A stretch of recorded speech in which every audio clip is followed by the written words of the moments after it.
السلام علیکم ورحمۃ اللہ وبرکاتہ۔ سوال کرتے ہیں کہ اگر کوئی بچہ پیدا ہوتا ہے اور وہ فوت شدہ پیدا ہوتا ہے، یا یوں کہہ لیں کہ حمل جو ہے وہ ضائع ہو جاتا ہے یا گر جاتا ہے، جس کو مس کیریج بھی کہہ دیتے ہیں، تو کیا اس کے اوپر نماز جنازہ پڑھی جائے گی یا اس کے متعلق کیا حکم ہے؟ اس کو وہ جو رحم سے انسان گوشت پوشت کا لوتھڑا نکلتا ہے تو اس کا کیا کیا جائے گا؟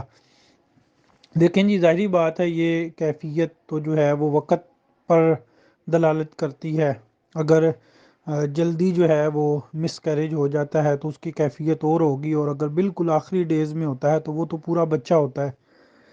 اس حوالے سے ہمیں جو شرعی رہنمائی ملتی ہے، صحیح مسلم میں موجود ہے کہ جب 4 ماہ حمل کو گزر جاتے ہیں، 120 دن گزر جاتے ہیں، تو اس کے بعد فرشتہ آتا ہے اور وہ اس حمل میں جو ہے وہ روح پھونک دیتا ہے۔ صحیح مسلم میں یہ تفصیل سے ساری ڈیٹیل موجود ہے۔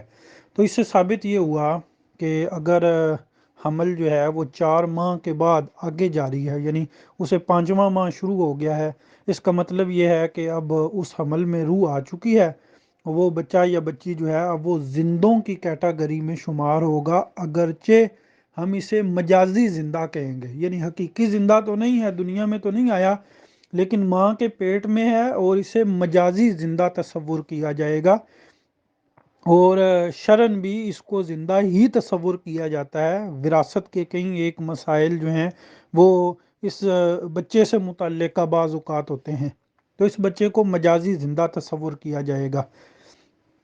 اگر حمل جو ہے 4 ماہ کے بعد کبھی بھی ضائع ہوتا ہے، گرتا ہے، بچہ پیدا ہوا، فوت ہوا، پیدا ہوا، تو اس پہ نماز جنازہ پڑھی جائے گی۔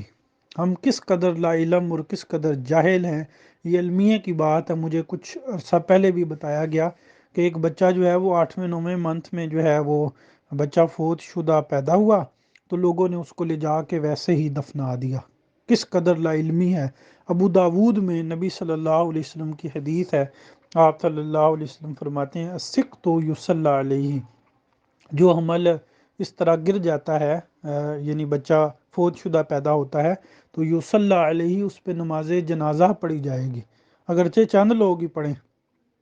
تو 4 ماہ کے بعد جو بچہ ہے وہ زندہ تصور ہوتا ہے، اس کے بعد اگر وہ ضائع ہو تو اگر بالفرض اسے غسل دینے والی کیفیت نہ بھی ہو تو اسے کفن میں لپیٹ کے اس کے اوپر نماز جنازہ پڑھ کے اسے دفنانا چاہیے۔